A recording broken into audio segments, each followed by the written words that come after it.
federal workers while also protecting taxpayers from waste, fraud, and abuse. Enacted in 1916, FECA provides workers' compensation benefits to approximately 2.6 million civilian federal employees, employees of entities wholly owned by the United States, including the U.S. Postal Service, and volunteers with Volunteers in Service to America and the Peace Corps. The FECA program is administered and adjudicated by the Department of Labor's Office of Workers' Compensation Programs. Through this program, DOL provides benefits to individuals who sustain an injury or illness in the performance of duty anywhere in the world.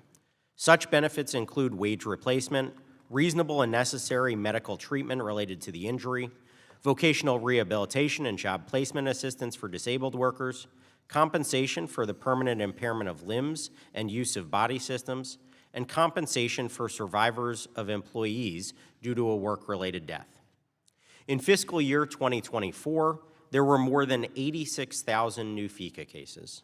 From July 1st, 2023 to June 30th, 2024, the program provided more than $2.9 billion in benefits to more than 178,000 workers and survivors for work-related injuries or illnesses. Of these benefit payments, approximately $2 billion was for wage loss compensation, $843 million for medical and rehabilitation services, and $143 million for death benefits payments to surviving dependents. However, FECA is widely considered to be in need of updating, with the last meaningful changes made more than 50 years ago. Critics of the existing program have argued that it is susceptible to waste, fraud, and abuse, and that it can be, at times, overly generous, as many beneficiaries remain on the program well into retirement. The need for reforming FECA has long been recognized by presidential administrations from both parties. In the Clinton administration, George W. Bush administration, Obama administration, and the first Trump administration, all making reform proposals. While these administrations have differed on many matters, they agree on many reforms to benefit FECA recipients. Such reforms include making the wage loss compensation level uniform for all beneficiaries, permitting physician assistants and nurse practitioners to approve claims for FECA benefits, and allowing DOL to communicate with the Social Security Administration to review claimants' employment and wage information. Federal workers and taxpayers deserve a more efficient and effective program. Working together in a bipartisan fashion, we can create comprehensive changes to ensure the FECA program is meeting the needs of workers and taxpayers. Creating a program that prevents abuse by bad actors reflects the realities of the 21st century and provides adequate support to workers, and that is the end goal. I look forward to hearing from today's witnesses about their perspectives on FECA and discussing their recommendations about reforming this important program. With that, I yield to my ranking member for an opening statement. Thank you, Mr. Chairman. Good morning, everyone. Thank you to our witnesses for being here today. FECA is more than just a compensation statute. It is a solemn promise, a promise that if a federal worker is injured on the job, we as government will make them whole. It is a commitment not only to those who wear a uniform or work on the front lines, but to every civilian federal employee, from postal workers to TSA agents to those inspecting our food supply and maintaining public safety. These individuals do their job with dedication, and we must ensure they are protected when they are injured doing that work. Unfortunately, in a broader landscape of workers' compensation, we have seen a troubling trend. Years of regressive changes in many states have weakened employee compensation systems, leaving too many workers behind in their moment of greatest need. FECA stands in as one of the last stronghold of workers' first compensation model, and we have a responsibility to preserve and strengthen it, not dismantle it in the name of cost saving or efficiency. Historically, this committee has shown that FECA reform does not have to be partisan. In fact, some of the most significant improvements have been made through bipartisan cooperation. We have demonstrated that when we put politics aside, and focus on the mission of supporting federal workers, we can deliver meaningful change. That legacy is worth continuing. We don't need to reinvent the wheel, but we can modernize the vehicle. That means updating outdated procedures, improving access to care, and ensuring injured workers don't fall through the cracks during the claim process. With bipartisan work already underway, including the improving access to workers' compensation for injured federal workers from Chair Wilberg and Representative Courtney, we are headed in the right direction. But let me be clear, any changes to FECA must be driven by one question: how does this help workers? The conversation must be centered on listening to workers. Too often, decisions about federal workforce policy are made without real engagement with those directly impacted. We need to hear from the workers navigating the claim process, the physicians providing care, and the families who face financial insecurity when benefits are delayed. Their experiences must guide our reforms. To help us understand the importance of strengthening FECA, I want to share two stories from my home state of Minnesota. In November 2020, a postal truck was hit by a speeding SUV, causing the truck to flip over. The letter carrier inside was found unconscious. He suffered numerous injuries, including a broken wrist, a torn ACL, a broken chest bone, internal bleeding, and a concussion. Since the incident, he has lived with PTSD and cognitive communication deficit. Sadly, he will never be able to work again. However, it is only due to FECA that his medical treatment is covered, and he and his family receive steady cash benefits that, while falling short of a paycheck he once earned, remain a vital lifeline. This is why FECA matters, because when tragedy strikes, this law is what stands between a lifetime of hardship and a measure of dignity. Now, more than ever, we must remember that federal workers aren't just serving a government. They are serving all of us. And so, at a very least, they deserve FECA program that is fair and worthy of services they provide to the public. The tireless and often fearless dedication of our federal workers has real-world impact on the safety and well-being of our communities. Just last week, I had the privilege of honoring a letter carrier from my district in St. Louis Park who was named NALC's 2025 National Hero of the Year for saving a person trapped in a burning car. This is only one example of the spirit of public service that animates our federal workforce, and it is exactly why our government must be committed to protecting them as they are protecting others. Because when our federal workers know that they will be treated fairly and supported in times of injury or illness, it builds the kind of stability that strengthens not only the workforce, but also the quality and delivery of public service that millions of Americans rely on every day. Now, I know we will hear concerns about cost efficiency, and of course, we all want to use tax dollars responsibly. But the smartest and most cost-effective thing we can do is invest in workplace safety.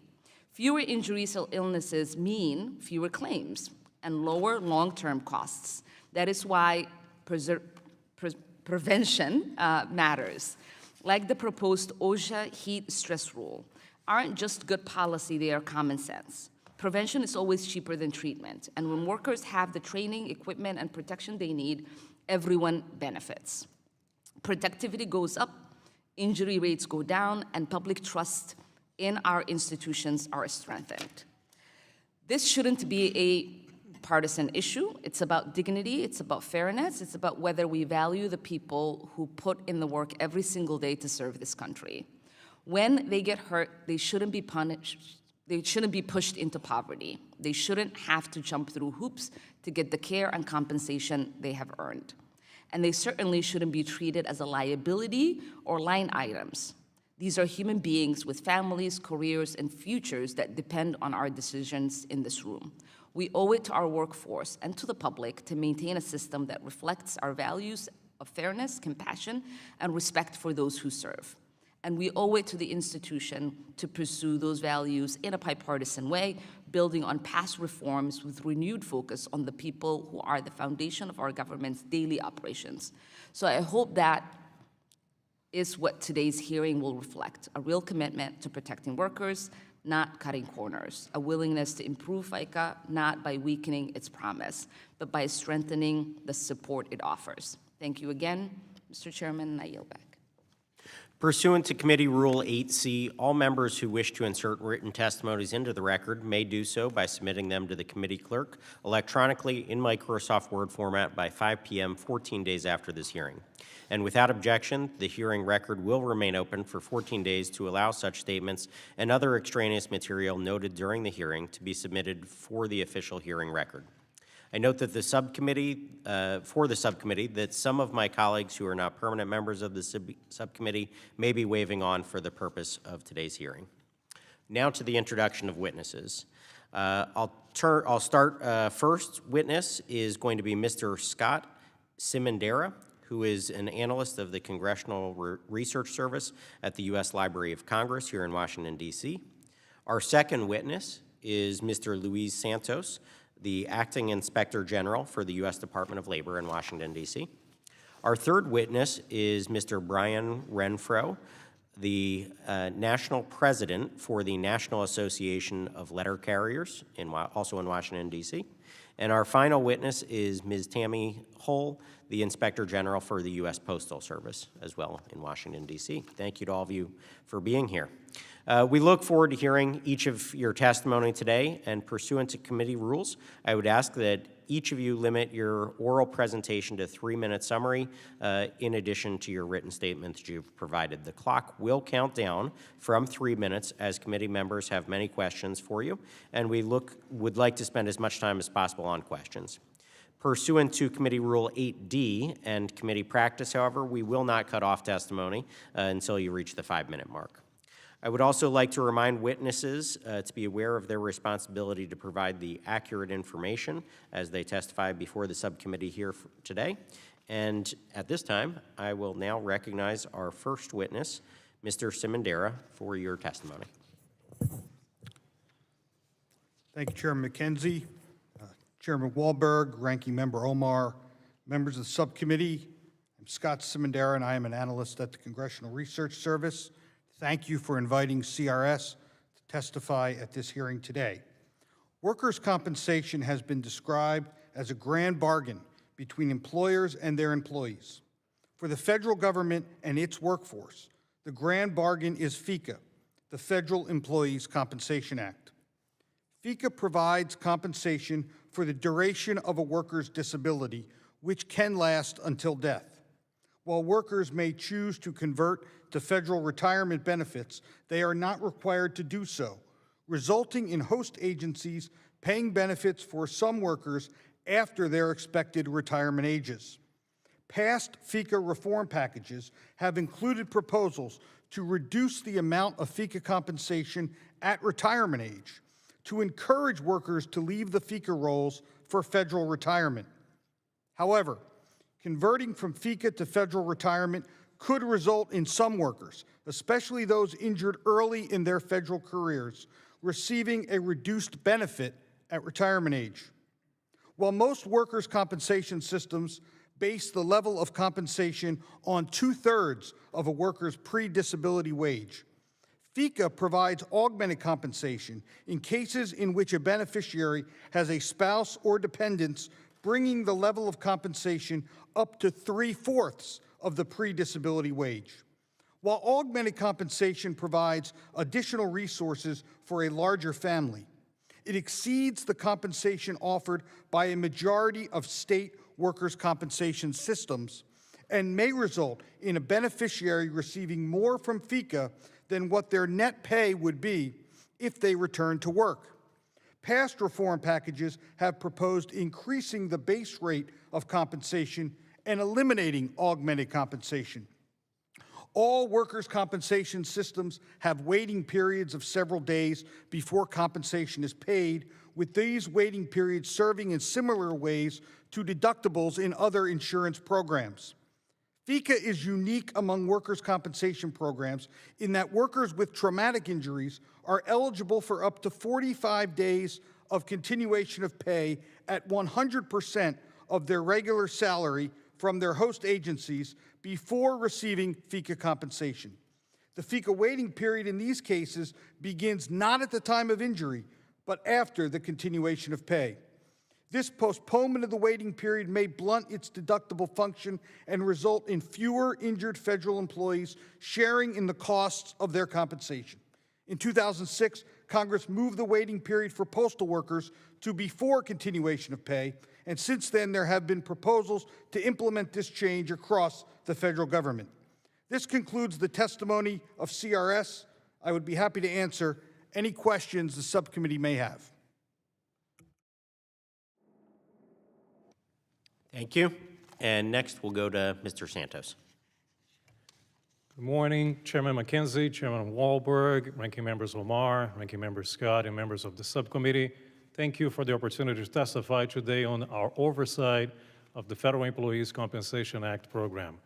FECA provides workers' compensation benefits to nearly 3 million federal employees across all 3 branches of government. In fiscal year 24, the program paid approximately $3.7 billion in benefits to over 178,000 claimants. Because FECA is the only remedy available to injured workers, and because employing agencies bear the costs, it is critical that OWCP adjudicate claims promptly, issue payments accurately, and support workers in their recovery. Equally important, OWCP must ensure taxpayers only pay for medical benefits that are safe, effective, necessary, and economical. Our audits and investigations have shown that FECA remains vulnerable to fraud, waste, and abuse, especially in its pharmaceutical spending. Since FY15, we have opened over 320 investigations that led to 322 convictions and over $1.7 billion in monetary outcomes. One notable case involved 2 pharmacy owners who paid doctors kickbacks to prescribe unnecessary compound creams. These were often mixed in the back room of pharmacies at a cost of $15 per prescription and then charged to FECA at $16,000 each. The scheme led to a $405 million forfeiture, the largest involving a healthcare fraud case, and very long prison sentences. In addition to our investigative work, we have issued 33 audits and 79 recommendations over the past decade.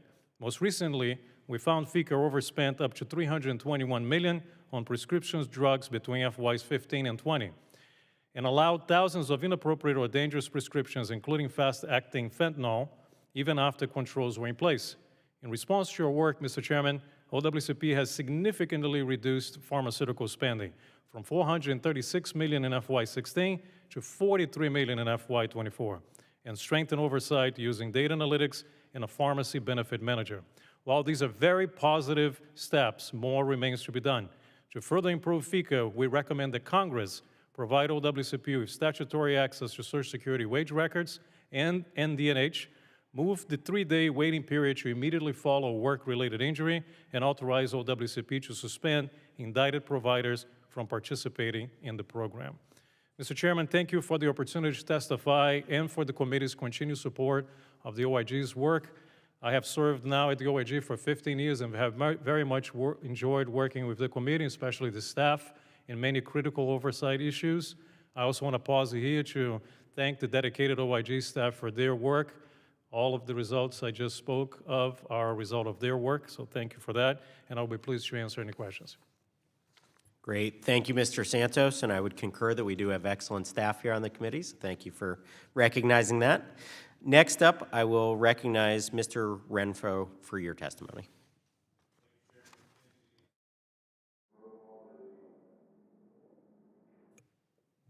How about now? Thank you, Chairman McKenzie and Ranking Member Omar, for the invitation to testify. Thanks also to the subcommittee members for the chance to bring the voice and views of America's 220,000 hardworking letter carriers to this hearing. I'm a letter carrier from Hattiesburg, Mississippi, who was drawn to work with my union, the National Association of Letter Carriers, in large part to protect the health and safety of my fellow letter carriers. We carry much of the nation's communication and commerce on our shoulders every single day. 5 years ago, during a global pandemic when most businesses shut down as the rest of the nation sheltered in place, letter carriers did not take one day off. We were lifelines for the American people, delivering letter mail, ballots, test kits, packages, and providing a sense of normalcy during a time of worldwide uncertainty. And as e-commerce continues to boom, the people of this country are as dependent on our service as they have ever been before. And while serving the American public, despite our best efforts to avoid them, workplace injuries at the Postal Service are a fact of life. Vehicle accidents, repetitive motion injuries, heat stroke or frostbite or other injuries caused by weather extremes, assaults by criminals, and even more mundane injuries like slips and falls are common in the working lives of the letter carriers that I represent.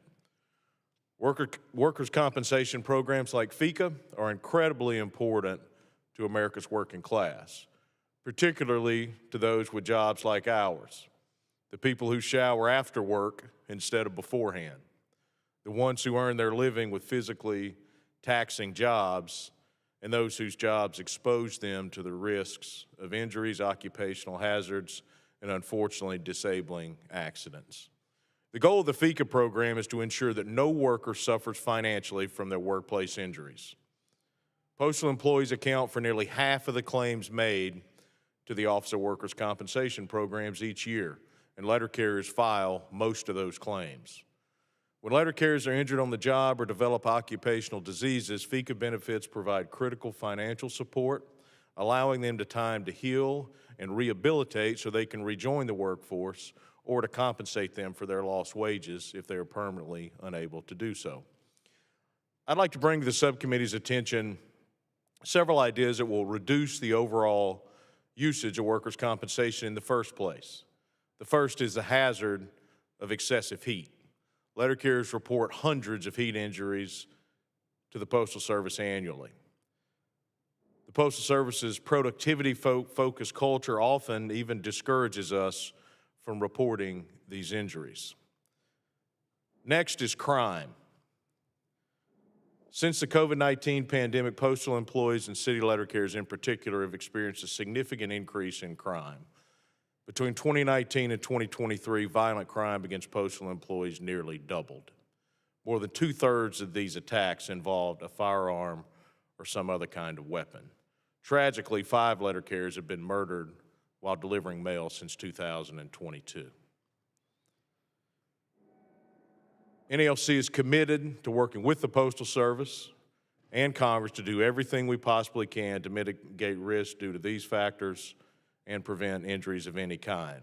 We have worked with the Department of Labor and OWCP specifically over multiple administrations to improve efficiency in claims processing, which benefits both the department and the injured worker. And we are committed to continuing that work throughout this administration, just as we did during the first Trump administration.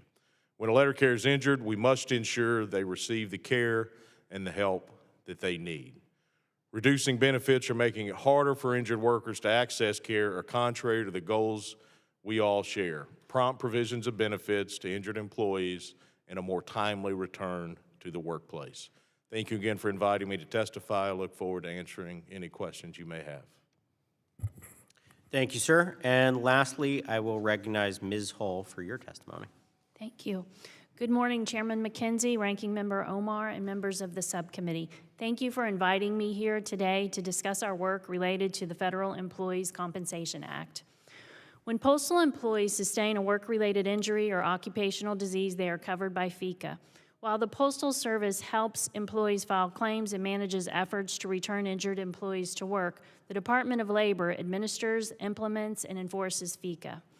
The Postal Service reimburses DOL from postal revenues, and the workers' compensation costs are significant.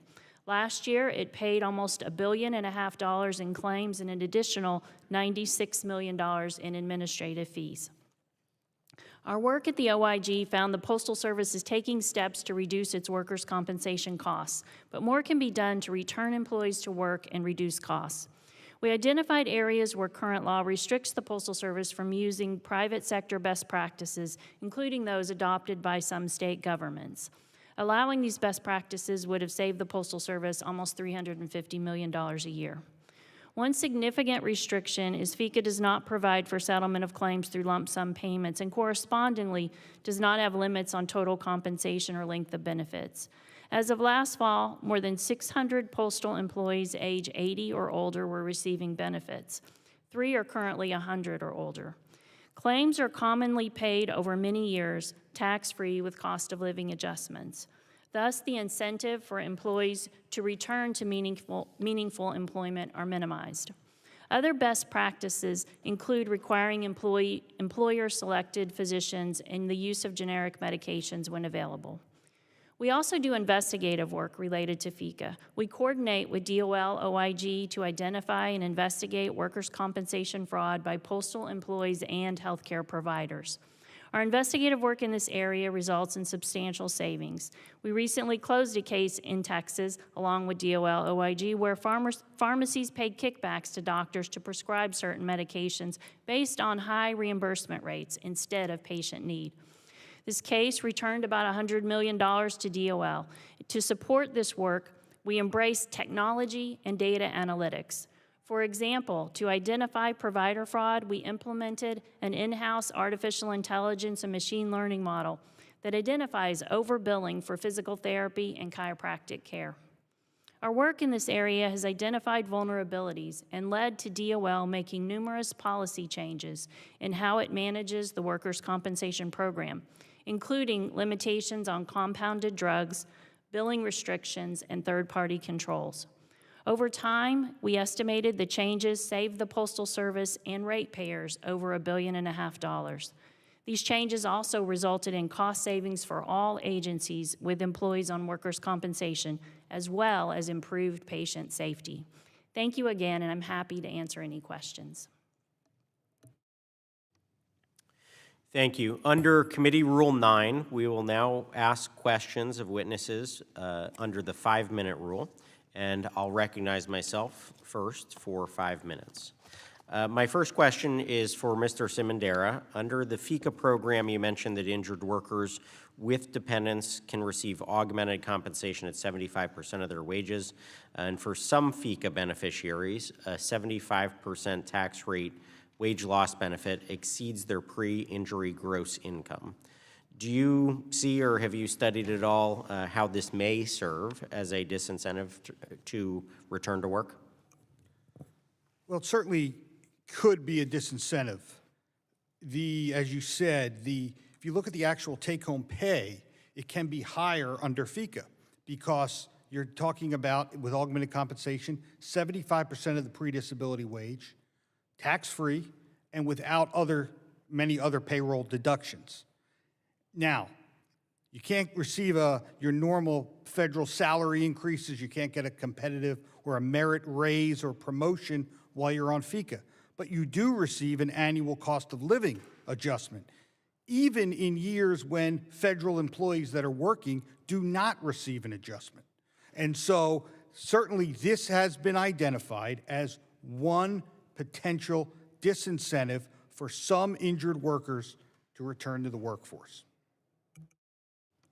Your written testimony also notes that the workers' compensation program in 38 states and the District of Columbia, as well as federal longshore programs, have set their benefits to 2/3 of a worker's gross wage with no augmented compensation for a worker's dependents. Can you discuss how those programs are performing in comparison to FECA, and what can we learn from those state models and the federal longshore program? It's always should exercise caution when comparing the state workers' compensation programs and even the federal longshore program with FECA, because there are differences that go beyond even the level of compensation. For example, most workers in this country receive workers' compensation through state programs and through private insurance companies. There's a private insurance company. Thus, it is a more adversarial model than what you have in FECA, where you're dealing only with the Department of Labor. States, as was mentioned by the Postal Service Inspector General, States have options for lump sum settlements of claims. FECA does not. States, many states have caps on benefits, either a total amount or an age cap, which can essentially force people off the rolls and to work. In addition, majority of states limit the choice of medical provider. Again, in FECA, you have a near unlimited choice of treating physician. So I think when you compare FECA to the states, and you want to say, well, are states putting more people back to work? Do they have lower benefit durations and things like that? It's important to look at the whole package of benefits under FECA, and I would say, generally speaking, FECA is more generous in its benefits and administration than what you typically see in the state workers' compensation programs or even in the federal Longshore and Harbor Workers Compensation Act program. Next, I'll go to Mr. Santos. Your written testimony highlighted many examples of medical benefits fraud and the impact on prescription opioid abuse on the FECA program. The Office of Inspector General's audits have provided critical assistance to DOL to help solve those problems. What further reforms would you recommend to further curb medical fraud within the FECA program? Thank you, Mr. Chairman. I'll preface my response by giving OWCP quite a bit of credit for their progress over the last 10 years. As a result of many of our audit oversight work, as well as a result of our investigations and working closely with Postal OIG and other OIGs, OWCP has taken several actions that have resulted in improvements in both the prevention of improper payments and fraud, as well as the overall management of the program. In fact, we've seen both as it relates to the management of compounded drugs, the actions they took in response, as well as the management of opioids in the program, significant progress on the part of OWCP. Having said that, there are two recommendations that we have to Congress that we believe would further strengthen the program and provide OWCP with additional tools to prevent improper payments and fraud in particular. The first one is to authorize OWCP to access Social Security wage records, as well as the National Director of New Hires, which provides contemporaneous information about employment of individuals in the United States. And in doing so, would afford OWCP the opportunity to cross-match that information to identify underreporting of income or outside employment. We've also recommended, and this is a long-standing recommendation of the OIG, for OWCP to be authorized to suspend medical providers who are indicted for fraud involving the FECA program. Under current law, OWCP can continue to pay for services being provided by medical providers that we or other OIGs have indicted with crimes associated with fraud against the OWCP program. Sounds like some good recommendations there. Thank you. With that, I will conclude my time, and I will now recognize the ranking member for the purpose of questioning the witnesses. Thank you, Chairman. Again, thank you all for being here with us today and for your testimonies. Mr. Renfro, if we were to think about some of the challenges that letter carriers experience while navigating the FECA process, if you were to start with the challenges that your members experience, what are some reforms that Congress should consider that would be timely and high quality claim process and benefit awards? Your question is very timely. As I mentioned in my opening, we have made a significant amount of progress in recent years with OWCP, but one issue that continues to be prevalent is access to physicians that treat employees, injured federal employees. And legislation has just recently been introduced entitled Improving Access to Workers' Compensation for Injured Federal Employees Act, and this is bipartisan legislation that would expand that access to include physician's assistants and nurse practitioners.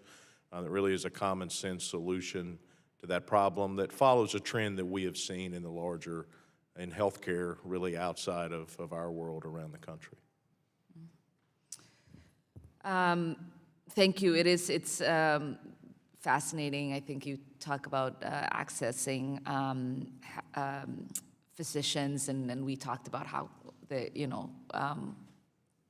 one of the other witnesses talked about how there is no cap on who you could see in regards to the benefits. So it's fascinating to see that sort of discrepancy. Mr. Chairman, I request an unanimous consent to enter into the record a document provided by the Workers' Injury Law and Advocacy Group summarizing stories provided by workers' compensation attorneys of challenges that their clients have faced in the FECA program. Without objection. I ask for unanimous consent to enter into the record a redacted letter from OWCP informing a FECA claimant that an appeal hearing could not take place because the administration has canceled its contract for court reporters who transcribed hearings. Without objection. Mr. Renfro, how important is it for workers to be able to have a timely and fair hearing in their cases? I think it's very important. I think it's important, of course, for the injured employee to get the benefits that the law entitles them to. I also think it's very much in the best interest of the Department of Labor and the best interest of OWCP to be able to provide those benefits as efficiently as possible. The hearing and adjudication process is a part of that for some that file claims. You mentioned that there have been recent changes in regards to the availability of court reporters due to contracts. We have seen some delayed hearings in recent months as a result of those actions, so we would very much be in favor of improving or eliminating any barrier to timely access to whatever step in the process, even if that was a step that required a hearing. Yeah, appreciate that. Ms. Hull, you've heard President Renfro testify that the risk that letter carriers and other Postal Service employees face from heat stress, which can cause heat-related illnesses such as heat cramp, organ damage, heat stroke, and even death. What has your office found regarding USPS's need to protect workers from heat stress?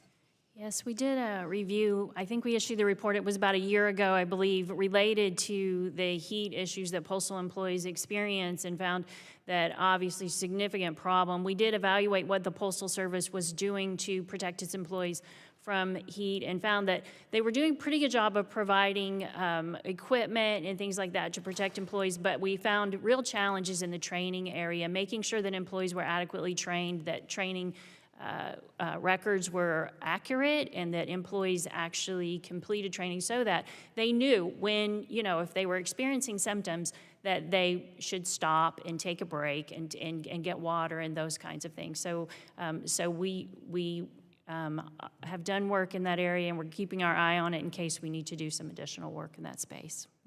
And how do you see overcoming some of these challenges with training and with the workers when we're seeing layoffs take place and folks having to take on extra routes and they have to complete it within the amount of hours they were already doing their previous routes? Yeah, I think the management has to be aware of the stress that the employees are under and manage that stress effectively. Also, I think that it's really important that the Postal Service rolls out the vehicles with air conditioning as part of the vehicle itself, so that it's hard to believe that there are still vehicles on the road delivering mail that don't have air conditioning in this day and age. That's an important factor in this as well, that I'm sure Mr. Renfro can speak more effectively to than even I can. So Appreciate that. Thank you. Yield back.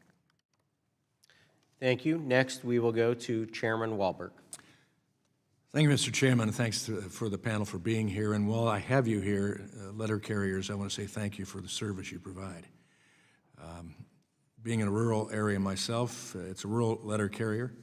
I think of most recently retired Gene, who took special attention to my late mother, who lived in a cottage on our property out on the farm. And Gene always was sure where my mom was at, and special needs were cared for. I didn't get the same care, but my mom did. So thank you. Thank you for the work that you do day in, day out. Last Thursday, Congressman Joe Courtney and I introduced H.R. 3170, the Improving Access to Workers' Compensation for Injured Federal Workers Act.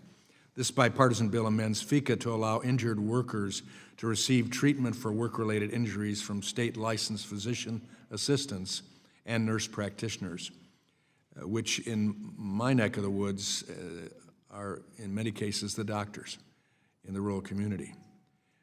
This is prohibited under current law and is contributing to long delays in care for many federal workers.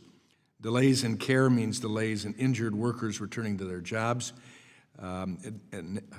Nurse practitioners and physician assistants are a critical component in our healthcare delivery network, and if we are trying to make the federal government more efficient, it makes no sense to prohibit workers from receiving care from a reputable NP or PA. H.R. 3170 updates the Federal Employees Compensation Program to make it more efficient by improving access to care and getting federal employees back to work quicker. Mr. Simondera, as I mentioned, under current law, only physicians can certify a worker compensation claim in the FECA program. That's why Congressman Courtney and I introduced H.R. 3170 to allow NPs and PAs to treat FECA beneficiaries. Can you describe how this change would increase access to care for injured federal workers, especially for those in rural areas? One of the great strengths, one of the great advantages of the FECA program is the right to choose your treating physician. That is a right that is not given in a number of state workers' compensation programs. However, there have been persistent complaints about FECA and the other OWCP programs that while you have the right to choose your treating physician, there isn't a treating physician available for you to choose, especially when you are outside of the Washington area or other metropolitan areas that have potentially a lot of federal employees.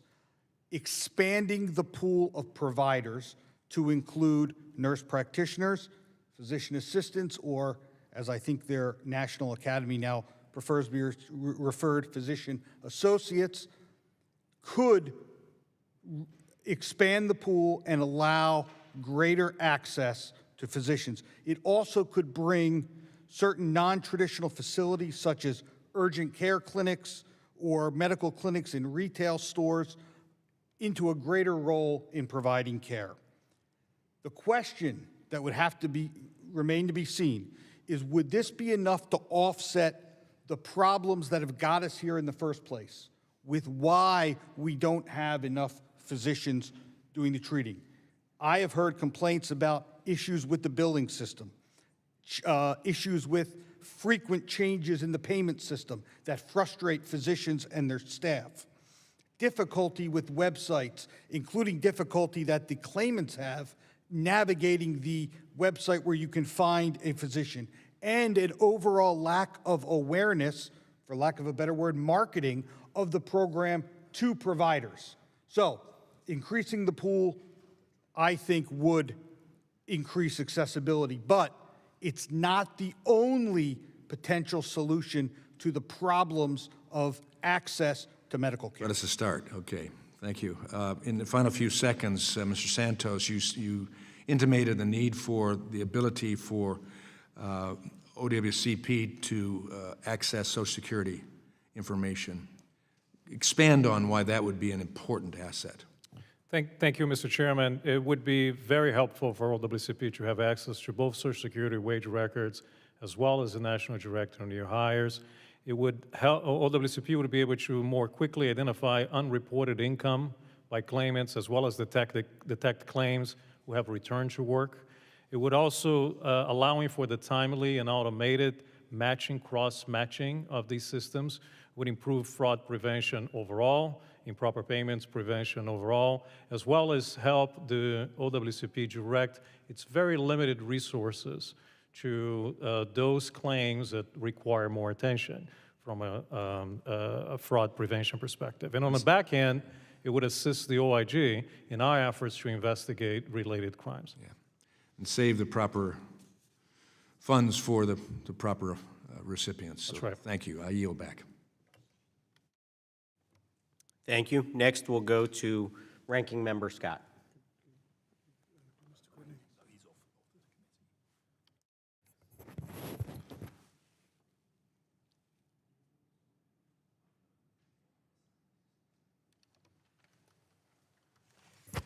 Thank you, Mr. Chairman.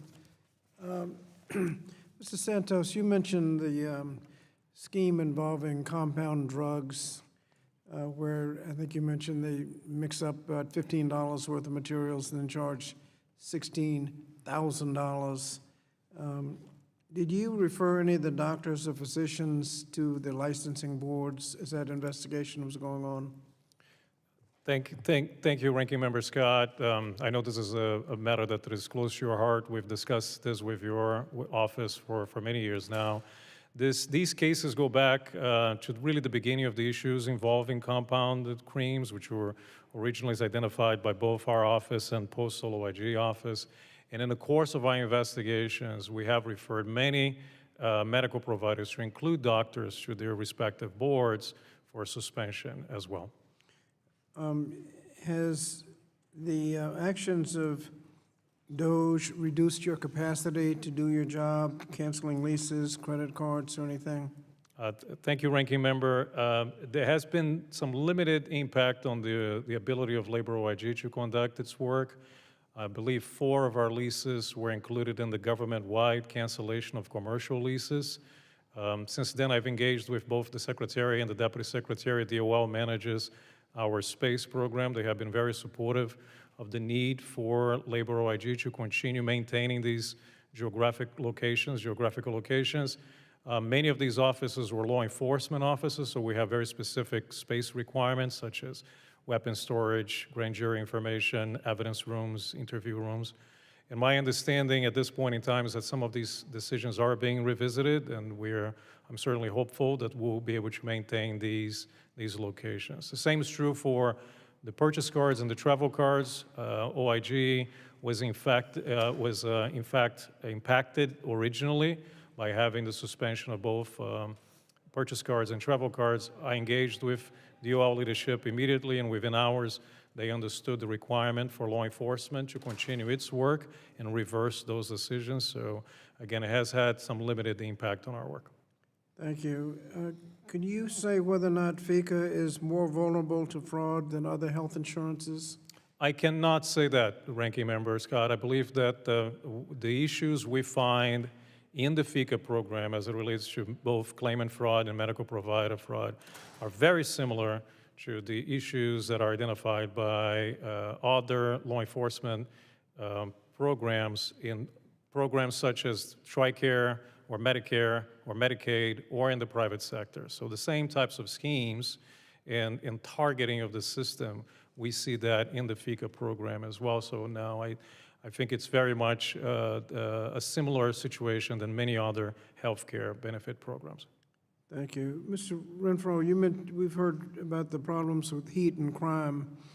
There's legislation that's been pending about heat stress where at certain temperatures and whatnot, you have to take certain actions. Are you prevented? You've been trained apparently to recognize problems.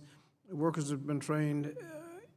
Is there any limitation or resistance to them taking a break when the heat gets to a certain temperature, humidity at a certain temperature, when heat stroke is much more possible? So the Postal Service has a heat illness prevention plan, a HIP as it's called, in place. It has been in place for a few years. In fact, the earlier discussions that OIG Hull was referencing about training, the issue we had with training a couple of years ago is part of that HIP. The problem with that HIP is it does not include all of the necessary mitigating factors that experts recommend to avoid the hazard of excessive heat, such as a regimented work rest, a work rest regimen when an employee is not in the heat for a period of time due to vacation or illness, or they're off work, and a climatization period when they return. Those are currently missing from the plan.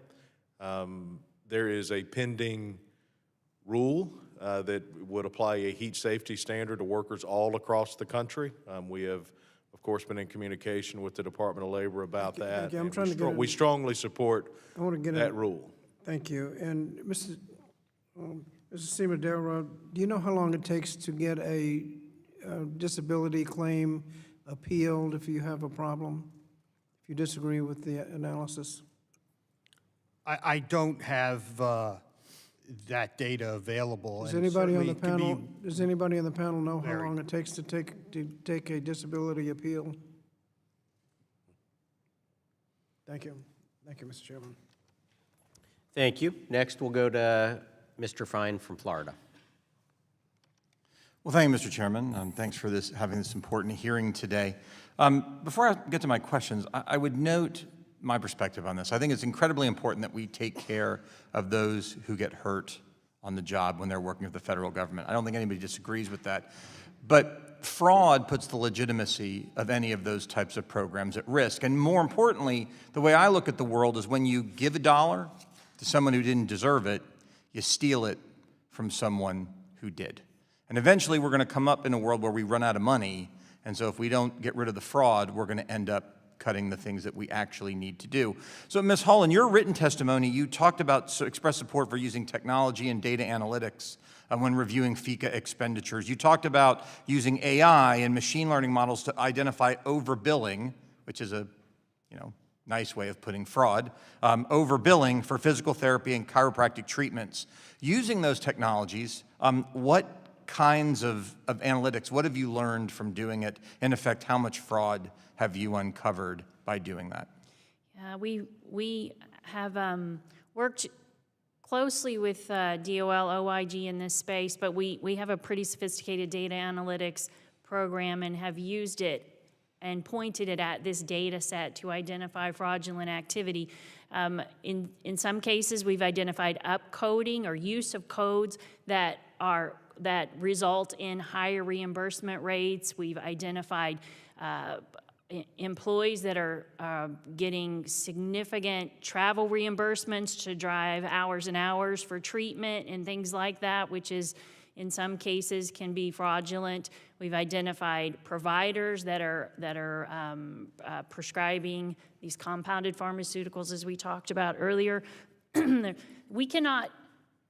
We see lots of potential fraudulent activity in this space. We've opened at the Postal Service OIG, we've opened about 1,000 cases in the last 5 years related to claimant fraud and another over 100 related to provider fraud, and worked many of those jointly with Luis's staff at DOL OIG. There's a lot there.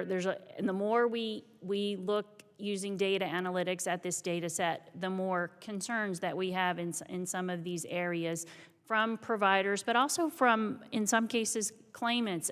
The issue that Luis raised about identifying people that have gone back to work and that are being compensated through other jobs while they're on the rolls, on the periodic rolls for the Postal Service.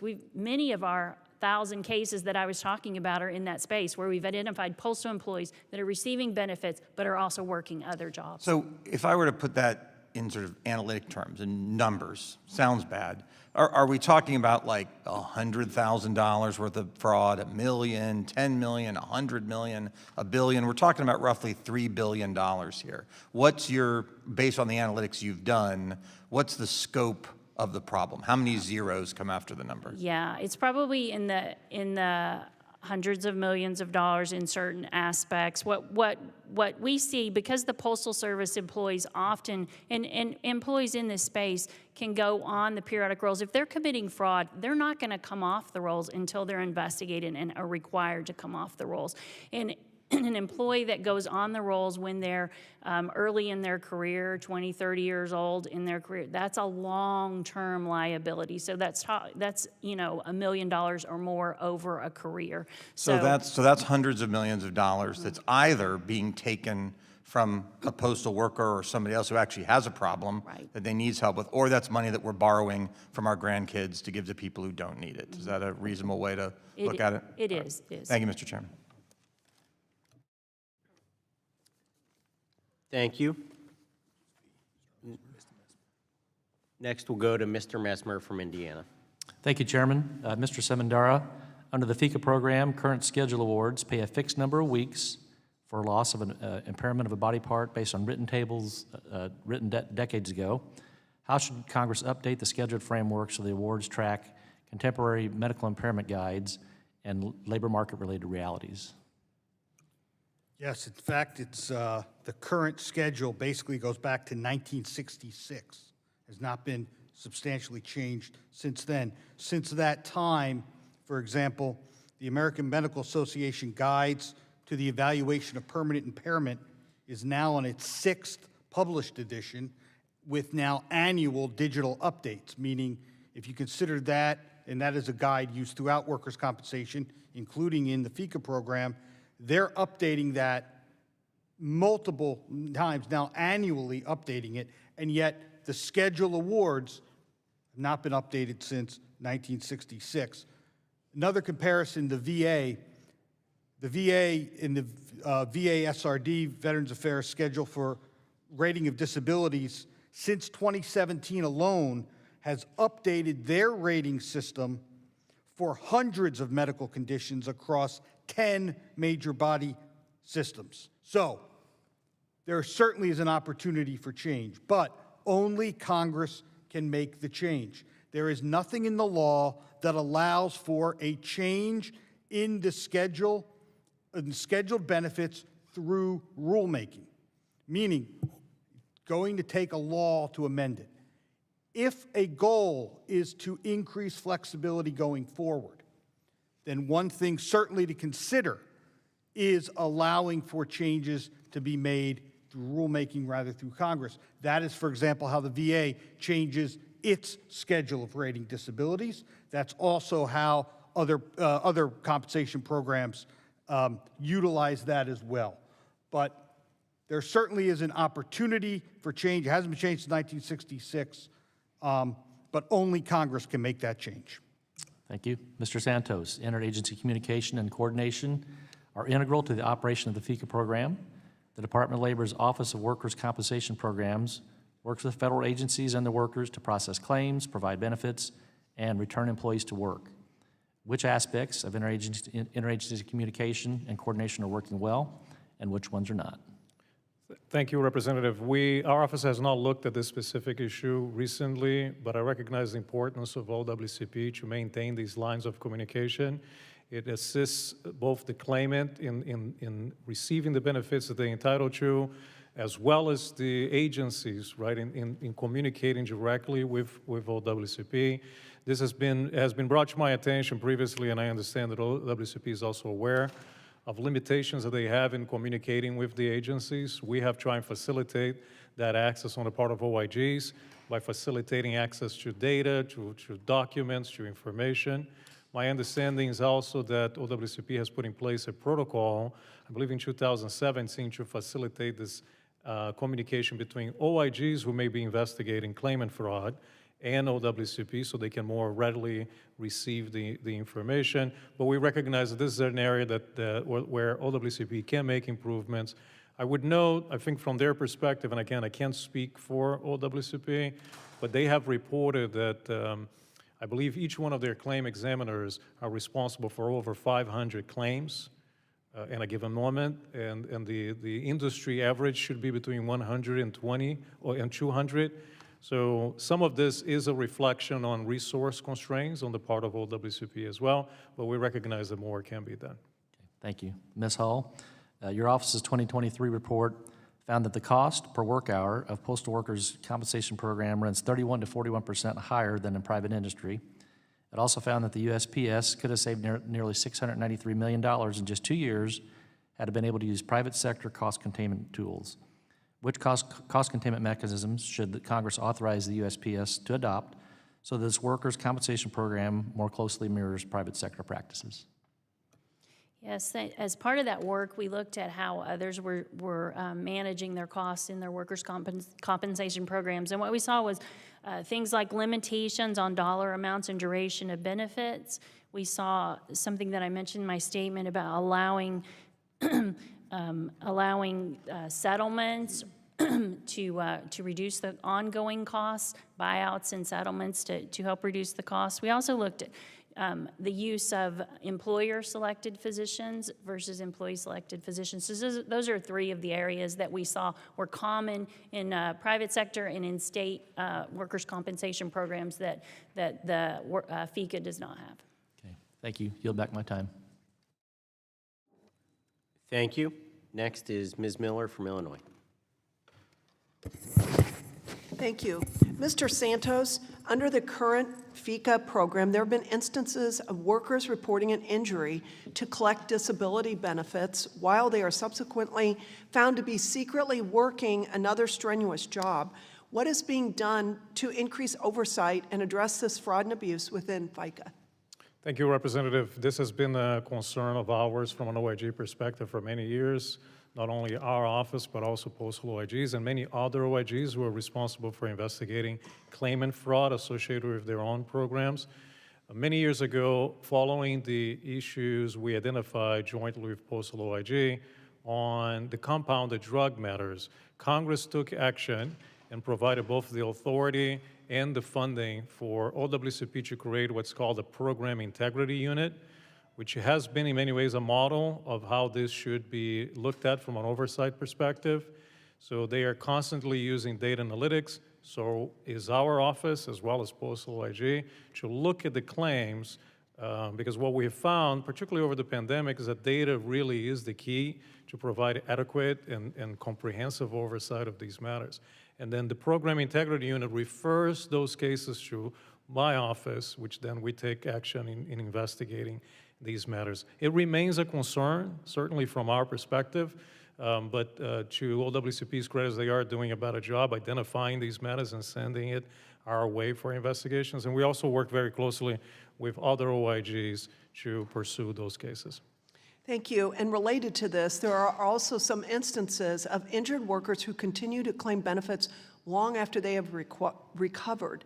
What is being done to ensure this abuse of FECA benefits is reduced?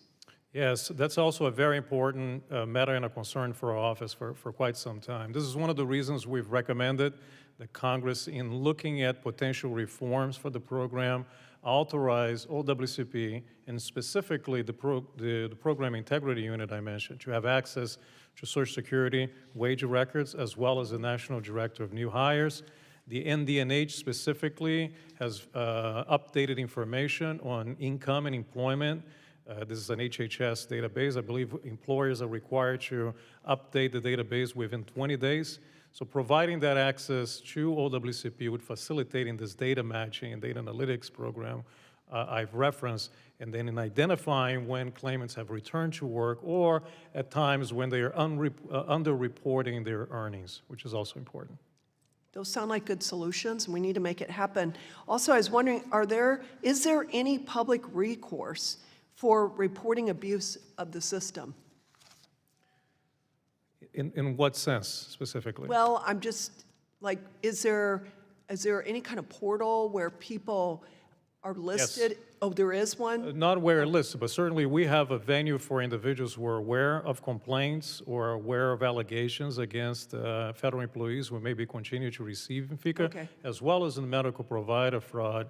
Not only do we, Labor OIG, operate our own hotline where individuals can report Okay. these matters to, I understand that all OIGs have similar hotlines where they can be reported to.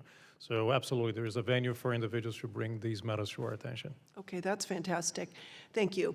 And Ms. Hall, the U.S. Postal Service has an annual operating revenue of $78 billion, and over 500,000 career employees.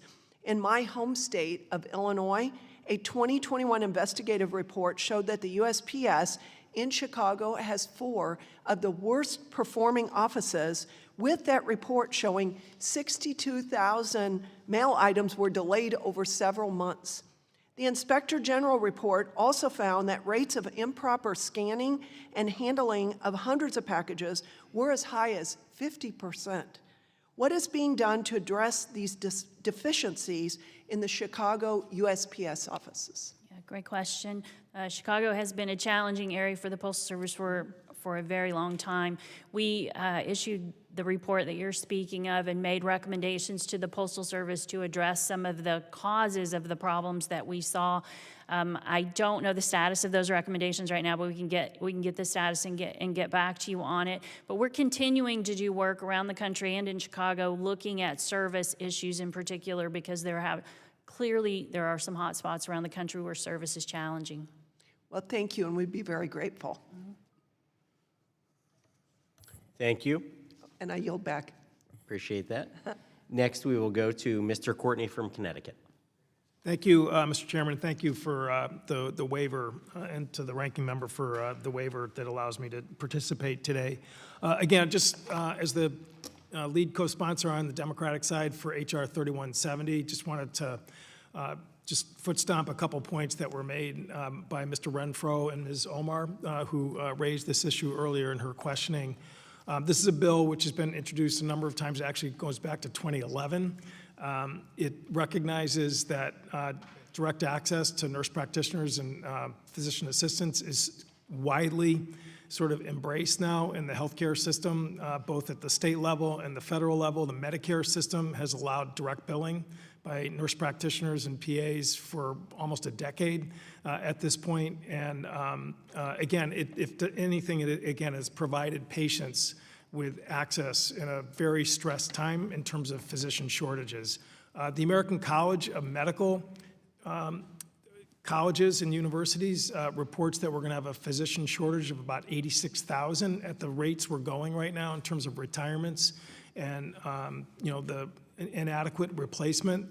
So the issue of physician access in terms of just the global system is, if anything, going to worsen if we don't sort of provide other options. And again, Mr. Renfro, your testimony, again, I think powerfully demonstrated what the need is, particularly in rural parts of the country. Mr. Chairman, I ask unanimous consent to enter into the record a letter of support from the American Association of Nurse Practitioners for H.R. 3170, as well as a letter in support of the legislation from the Workers' Injury Law and Advocacy Group. Without objection. Thank you, Mr. Chairman. And in my remaining time, Mr. Renfro, you heard Ms. Hull testify in favor of basically overriding employees' right to seek their own health care provider and instead take doctors that are on a list provided by the Postal Service. What is the letter carrier's position on that type of possible change? Yeah, we would be very much opposed to modifying the current ability of federal employees that are injured's right to seek their own provider that treats injured federal employees. I think you highlighted very well the need to expand those treatment options. I would also just like to comment on a couple of other points that were raised in the OIG report. The recommendations regarding lump sum payments as opposed to continuing benefits. There's an issue raised about requiring those that are injured to begin taking an OPM annuity at age 65. We are very staunchly opposed to those type of reforms. As I mentioned earlier, the most pressing issue is access to care, and this legislation would go a long way towards addressing that. I will note one piece that I think is important that was recommended in the OIG's report, and that is to maximize the usage of generic prescription drugs. We are in full support of that, as that's also become a trend sort of across across the healthcare industry. And again, the OIG's office has done really impressive work in terms of identifying waste, fraud, and abuse, which, Ms. Hull's briefed the staff here, and kudos, again, to OIG. The letter carriers completely support all efforts, right, to crack down on waste, fraud, and abuse in the system. We 100% support efforts to crack down on waste, fraud, and abuse, because the impact of expenses that are eventually passed on to the Postal Service is very much as it was described earlier, potentially could result in benefits not being paid to someone who is entitled to them under the law. And I think it's important for me to mention, my union has invested very heavily in representing our employees that are injured. And one of the primary reasons, beyond, of course, ensuring that they receive their benefits, is to make the process as efficient as we possibly can. We've also engaged directly through, beginning with the Obama administration, the first Trump administration, the Biden administration, now with the second Trump administration, with OWCP to improve and modernize processes to offer them the perspective of the individual that's filing the claim. And we've made a lot of progress, as was mentioned earlier, in recent years with OWCP, and we really believe that we can continue to do that. But it's important to us that benefits are paid efficiently to those who are entitled to them under the law, but we certainly are supportive of efforts to eliminate fraud, to eliminate waste, to eliminate abuse of the program, so long as it does not result in, I think we have to be careful that we do not impact those that are entitled to those benefits and ensure they receive them. But yes, sir, we would 100% support any of those efforts. Great, thank you, Mr. Chair. Yield back. Thank you. And seeing no further questions, we will conclude the interviewing and questioning of witnesses. And now we will move to closing remarks. And at this time, I would like to recognize the ranking member for her closing remarks. Thank you, Chairman, and thank you once again to our witnesses for speaking with us today. Today's hearing has reaffirmed a simple but powerful truth. The Federal Employees Compensation Act is not just a program, it is a promise. A promise to federal workers who deliver our mail, guard our transportation system, inspect our food, and respond in times of crises. These workers are not statistics or budget items. They are people who make our government function, and when they are injured or fall sick through their work, they deserve a system that works for them, not against them. We have heard important testimony today about FECA's strengths, but we've also heard about its shortcomings: outdated procedures, delays in care, and burdensome claim process. These are solvable problems, and as we have seen before, bipartisan cooperation can deliver meaningful, lasting reforms. But let's be clear, any reform must keep one question front and center: how does this help workers and their families? We cannot lose sight of that. This means not only supporting workers after injury, but also preventing injuries and death in the first place. Investment in workplace safety, like training, protective gear, and common sense protections, such as the proposed OSHA heat stress rule, are both morally right and fiscally savvy. Fewer injuries and illnesses mean fewer claims, lower costs, and a stronger and more resilient system for everyone. What we cannot do is follow the course of workers' compensation changes in the states which have cut benefits to the bone and pushed workers into poverty. I ask unanimous consent to enter into the record a policy position from the American Public Health Association entitled "The Critical Need to Reform Workers' Compensation," which lays out the problems of state systems that we must avoid if we are committed to prioritizing the health and well-being of workers. Without objection. The story I shared earlier of the injured letter carrier from Minnesota reminds us of what is truly at stake.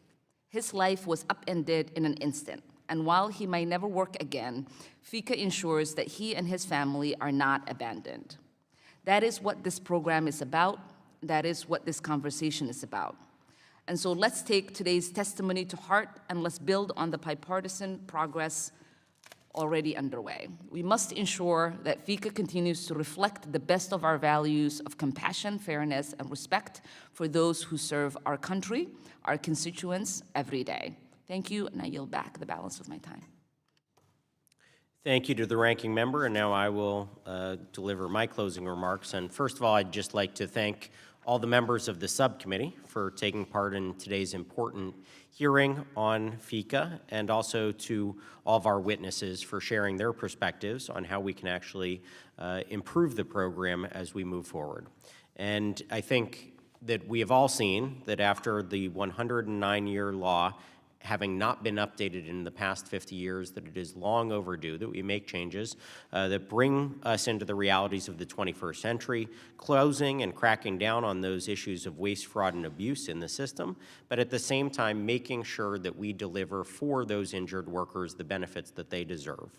And so as we move forward in this process, I look forward to engaging in a bipartisan fashion with the members of the subcommittee, the members of the full committee, and the outside stakeholders here and others who may be interested. We appreciate all the input that we're gathering here today, but again, I think there is a path forward to do both of those things, crack down on waste, fraud, and abuse, and make sure that we're providing for injured federal workers. So with that, we will continue our important work to seek out possible solutions and look forward to doing that in a bipartisan fashion. Again, I would like to thank our witnesses for joining us and testifying before the subcommittee today. And without that, there will be no further business, and the subcommittee stands adjourned.